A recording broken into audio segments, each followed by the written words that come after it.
Do you hear this music? We're trying to get you just kind of calm, cool, and collected to get ready for daylight saving time.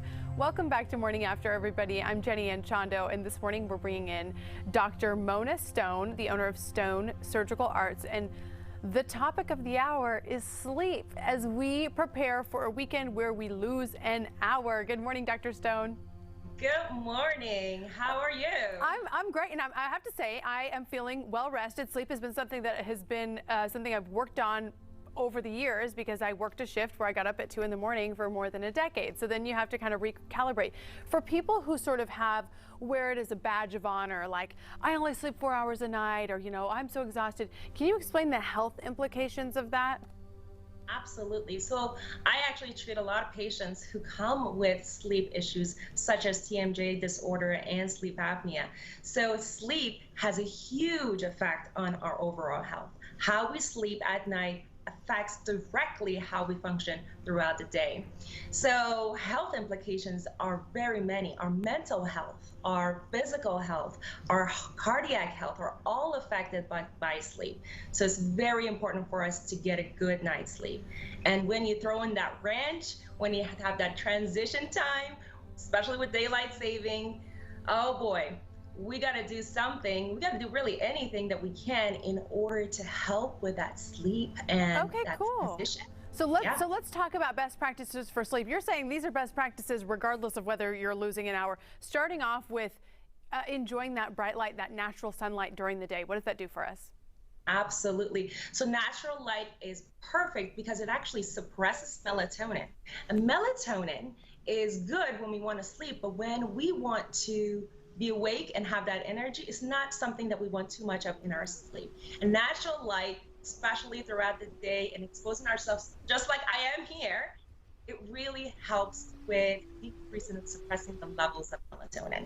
Okay, and then I want to do the opposite. Okay, understood. Sorry, we had a little cutout, so I'm sorry for interrupting you. You also talk about caffeine. What do you have a certain cutoff time for caffeine when we should stop or when we should start? Absolutely, and that's a great point because the amount of caffeine is important, but even more important is the time where you cut off caffeine. And I'll explain to you why. So the rule of thumb is 2 p.m. And the reason for that is half-life of caffeine, which is a stimulant, medication, drug, whatever you want to call it, is up to 5 hours.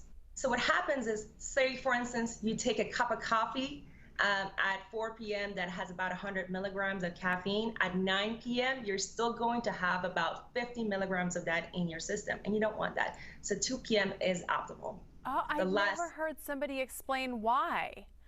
I didn't know that about the half-life situation. I don't do a ton of caffeine myself, but that's great for my husband who drinks 2 energy drinks a day. Yeah. Okay, so the same thing. what about alcohol? Is there a cutoff time for that, and how does that relate to the sleep? And should we change anything this weekend knowing that we're losing an hour? Yeah, absolutely. So, we all like a little nightcap, a little drink right before we go to sleep. And that's great because, it does help us fall asleep a lot quicker, but especially at night, it really affects that REM or REM part of sleep. So there's a sleep cycle, and the REM part of the sleep, or the REM part of sleep, is what really helps us that restore everything. And that's the part of the sleep actually you dream. And you want to really, really help with that. But alcohol hugely disrupts that. So okay, so maybe happy hour then. Maybe like have a drink at 5 p.m. and then stop. Would that work? Yeah, definitely not right before. And that's kind of a thought of some people want to take that before going to sleep because it helps them fall asleep, but actually it disrupts that REM part of the sleep. Dr. Mona Stone, thank you for sharing your valuable information. I so appreciate you. I appreciate you. Thank you so much, and have a good sleep. Thank you. Good night. We're going to have a restful weekend. Don't forget about the clocks, everybody. Her website is stonesurgicalarts.com. You can find her under the same names on Facebook and on Instagram. And again, that's the reminder. So Saturday night into Sunday is when it's going to change. So don't show up late for church like Ron.